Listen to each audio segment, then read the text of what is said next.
எல்லாருக்கும் வணக்கங்க. Welcome to Lavanya great information channel. Friends, இன்றைக்கி நம்ம ஒரு சூப்பரான வீடியோ தான் நம்ம பார்க்க போகிறோம். நீங்கள் வீடியோவை முதல் முறையாக பார்க்குறதா இருந்தால் கண்டிப்பாக சப்ஸ்கிரைப் பண்ணிக்கோங்க. பக்கத்தில் இருக்கிற பெல் ஐக்கானை கிளிக் பண்ணிக்கோங்க. அப்போ தான் நான் போடுற வீடியோ நோட்டிஃபிகேஷன் கொண்டே வரும். ஃப்ரெண்ட்ஸ், வாங்க இப்போ நம்ம வீடியோக்குள்ளே போகலாம்.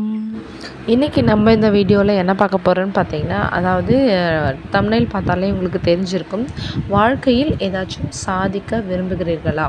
அது ஒரு ஆணாக இருக்கட்டும், பெண்ணாக இருக்கட்டும், இது வாழ்க்கையில் நம்ம ரொம்பவே ஒரு யோசித்து பார்க்க வேண்டிய விஷயம். ஏன்னு பார்த்திங்கன்னா, இப்போ நம்ம சப்ஸ்கிரைபர் நிறைய பெண்கள் தான் இருக்காங்க. ஸோ நம்ம பெண்கள் பற்றியே நம்ம பேசணும்னு வச்சுக்கோங்களேன்.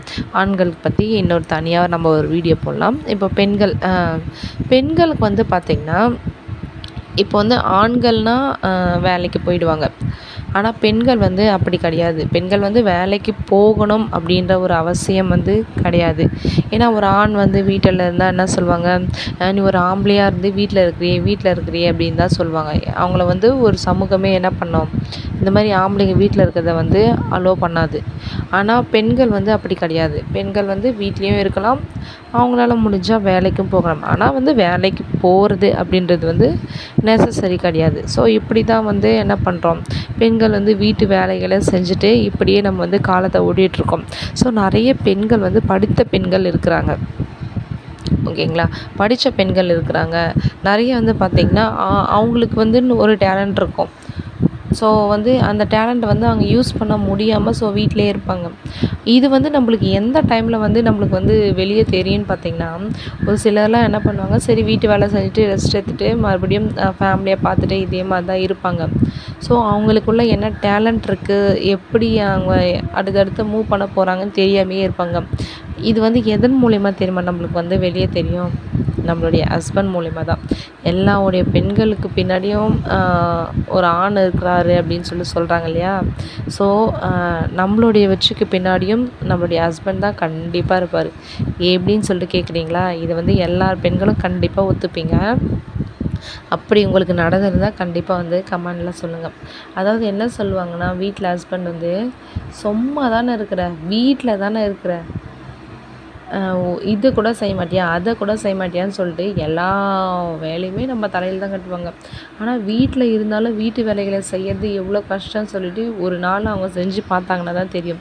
ஆனால் நம்மளை இந்த மாதிரி குத்து பேச்செல்லாம் பேசுவாங்க. வீட்டில் தானே இருக்கிற, சும்மா தானே இருக்கிறேன், இதை செய், அதை செய், அதை பண்ணி, இதை பண்ணி, இது கூட முடியாதா, அது உனக்கு தெரியாதா, எல்லாத்தையுமே நம்ம தலையில் தான் கட்டுவாங்க. நம்மளுக்கு அந்த டைமில் ஒன்று தோணும், எதுக்கு நான் இவ்வளோ படிச்சிருக்கிறேன், ஏன் எனக்கு இந்த டேலண்ட் இருக்குது, நான் வீட்லேயே அடைஞ்சு உங்ககிட்ட நான் இந்த இதுக்கெலாம் வாங்கணுமா? ஸோ என்னாலேயும் முடியும் நம்ம ஆரம்பிக்கிறதே அந்த இடத்துல தாங்க. நல்லா யோசிச்சு பாருங்கள். ஆமாண்ணா கண்டிப்பாக நீங்கள் கமெண்டில் சொல்லணும்.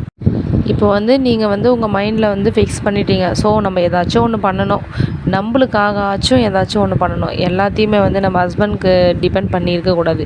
ஸோ ஹஸ்பண்டும் நம்மளை என்ன சொல்கிறாருன்னா, இந்த மாதிரி தண்டை சோறு வீட்டில் தானே இந்த மாதிரிலாம் சொல்கிறாரு. ஸோ எனக்கு இது தேவையில்லை, நான் ஏதாச்சும் ஒன்று பண்ணணும். என்ன பண்ணணும் ஃபஸ்ட்டு முடிவு பண்ணிக்கோங்க. நீங்கள் ஒருத்தர் குக்கிங் நல்லா பண்ணுவீங்க, ஒருத்தர் நல்லா அழகாக தைப்பீங்க, ஒருத்தர் பார்த்திங்கன்னா அவங்களுக்கு கம்பெனி வேலை போகிறதா பிடிக்கும், ஒருத்தருக்கு பிஸ்னஸ் பண்ணுறது பிடிக்கும். ஒவ்வொருத்தரும் ஒரு டேலண்ட்டு தாங்க. யாருமே டேலண்ட் இல்லைன்னே சொல்ல முடியாது. எல்லாருமே ஒவ்வொருத்தருக்கு உங்களுக்கு தெரிஞ்ச விஷயம் எனக்கு தெரிஞ்சிருக்காது, எனக்கு தெரிஞ்ச விஷயம் உங்களுக்கு தெரிஞ்சிருக்காது. ஸோ நிறைய ஒவ்வொருத்தரும் ஒரு விஷயத்தில் கண்டிப்பாக டேலண்டட் பர்சனாக இருப்பீங்க. ஃபஸ்ட்டு உங்களுக்குள்ளே என்ன டேலண்ட் இருக்குதுன்னு சொல்லிட்டு நீங்கள் பாருங்கள். அதுக்கப்புறம் நம்ம செய்ய போகிற வேலை பார்த்திங்கன்னா, பொய் சொல்ல போவதில்லை, திருட போவதில்லை, யாரையுமே ஏமாற்ற போவதில்லை. நம்மளுடைய உடல் உழைப்பை வச்சு தான் நம்ம சம்பாதிக்க போகிறோம். அதை ஃபஸ்ட்டு மைண்டில் வச்சுங்க. ஏன்னா நிறைய பேர்லாம் பார்த்திங்கன்னா, ஃபார் எக்ஸாம்பிள் இந்த பெட்ரோல் பங்க்கு இந்த மாதிரிலாம் வேலைக்கு போனாங்கன்னா சொல்லுவாங்க, ஐயோ எவ்வளோ நிறைய பேர் வருவாங்க, குடிச்சிட்டு வருவானுங்க, அங்கெல்லாம் எப்படி எந்த வேலை செஞ்சாலுமே பெண்களுக்கு குறை சொல்லிகிட்டே தான் இருப்பாங்க. இப்போ எப்படி சொல்கிறது, குறை சொல்ல வாயை செங்கல் வச்சு அடித்தாலும் செங்கல் சரியில்லைன்னு சொல்லிட்டு குறை சொல்லிட்டு தான் இருப்பாங்களாம். நம்மளை வீட்லேயும் இருக்க விட மாட்டாங்க, வேலையும் நிம்மதியாக செய்ய விட மாட்டாங்க. அப்படியாப்பட்ட ஒரு இதுவில் தான் நம்ம வந்து வாழ்ந்துட்டுருக்கோம். ஸோ வந்து நம்ம வந்து என்ன செய்ய போகிறோம், நம்ம வந்து எப்படிப்பட்ட கேரக்டர்னு சொல்லிட்டு மற்றவங்களுக்கு வந்து எல்லா டைம்லையும் நிரூபிச்சுன்னு இருக்கணும்னு அவசியம் இல்லை. ஸோ வந்து நம்மளுக்கு வந்து நம்ம யாருன்னு சொல்லிட்டு நல்லாவே தெரியும். ஆனால் வீட்டில் மட்டும் கொஞ்சம் வந்து நீங்கள் வந்து உங்களை பற்றி தெரிய வச்சுக்கோங்க. ஏன்னா வந்து பார்த்திங்கன்னா, நீங்கள் வேலைக்கு போக ஆரம்பிச்சிட்டிங்கன்னா கொஞ்சம் நம்மளுக்கு ஸ்ட்ரெஸ் ஆகிடும். ஏன்னா வீட்டு வேலைகளும் நம்ம வந்து பார்க்கணும். நெக்ஸ்ட் வந்து பார்த்திங்கன்னா ஆஃபீஸ் வேலையும் பார்க்கணும். அப்படின்ற டைமில் வந்து பார்த்திங்கன்னா நம்மளுக்கு வந்து 2 வேலை செய்யும்போது கண்டிப்பாக நம்ம ஸ்ட்ரெஸ்ஸாக இருக்கும். ஸ்ட்ரெஸ்ஸாக இருக்கும்போது நம்ம என்ன பண்ணுவோம், கொஞ்சம் வாய்ஸ் ரைஸ் பண்ணும்போது, ஆமாம் நீ வேலைக்கு போகிற திமிரில் தான் நீ இந்த மாதிரிலாம் பேசுகிற அப்படின்னு சொல்லிடுவாங்க. ஸோ இந்த ப்ராப்ளத்தை எல்லாம் சால்வ் பண்ணுறதுக்கு வந்து பார்த்திங்கன்னா உங்கள் ஹஸ்பண்ட் கூட இல்லை வீட்டில் இருக்கிறவங்க கூட வந்து கொஞ்சம் உங்களுடைய நிலைமைகளை வந்து எடுத்து சொல்லுங்கள். ஏன்னா நம்மளுடைய நிலைமைகளை எடுத்து சொன்னால் மட்டும்தான் அவங்க புரிஞ்சுப்பாங்க. ஏன்னா அவங்களோட நிலைமையை வந்து நம்ம புரிஞ்சுக்கணும். ஆனால் நம்மளுடைய நிலைமையை வந்து நம்ம எடுத்து சொல்லி போராடி அந்த மாதிரி சொன்னால் தான் வந்து அவங்க வந்து புரிஞ்சுப்பாங்க. ஸோ வந்து வீட்டில் இருக்கிறவங்கக்கிட்ட வந்து கொஞ்சம் ஓரளவுக்கு நீங்கள் புரிய வச்சுக்கோங்க. மற்றவங்களுக்கெல்லாம் புரியணும்னு சொல்லிட்டு அவசியம் இல்லை.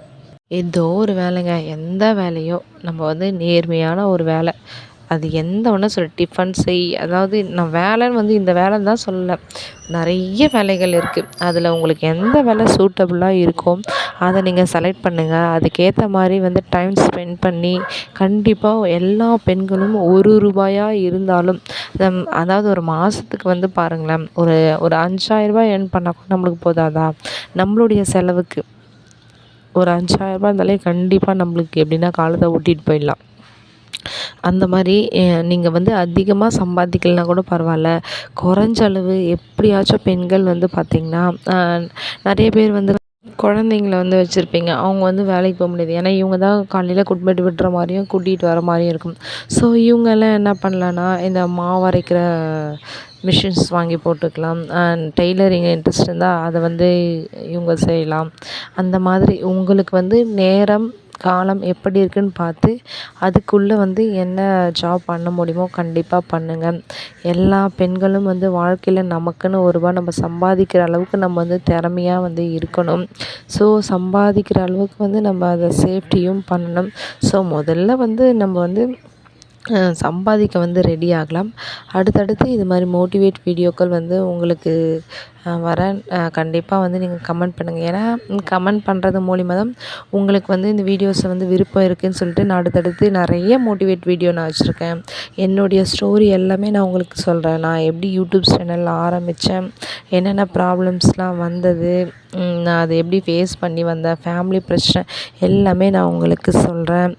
நீங்கள் நம்ம சேனலை பார்க்குறது மட்டும் இல்லாமல் ஒரு லைக், ஒரு சப்ஸ்கிரைப் அண்ட் வந்து ஷேர் பண்ணுறது மூலிமா எனக்கும் வந்து பார்த்திங்கன்னா சேனலை க்ரோ ஆக வாய்ப்பு இருக்குது. ஸோ அந்த ஹெல்ப் வந்து நீங்கள் கண்டிப்பாக பண்ணணும். ஸோ மறக்காமல் கமெண்ட் பண்ணுங்கள். எந்த ஒரு இன்ஃபர்மேஷனாக இருந்தாலும், உங்களுக்கு தேவைப்படுற எந்த ஒரு விஷயமா இருந்தாலும் கண்டிப்பாக வந்து கமெண்ட் பண்ணுங்கள். நான் முடிஞ்ச அளவுக்கு எனக்கு தெரிஞ்ச இன்ஃபர்மேஷனை நான் கண்டிப்பாக கொடுத்துட்டு தான் இருக்கேன் நான். ஸோ வந்து பார்த்திங்கன்னா இந்த மாதிரி சில மோட்டிவேட் வீடியோக்களும் போடலான்னு சொல்லிட்டு இருக்கேன். ஸோ அதை பற்றி உங்களுடைய விருப்பத்தை வந்து நீங்கள் சொல்லுங்கள். இந்த வீடியோ உங்களுக்கு பிடிச்சிருந்தா உங்கள் ஃப்ரெண்ட்ஸுக்கும் வந்து ஷேர் பண்ணிக்கோங்க. தேங்க்யூ ஃபார் வாட்சிங்.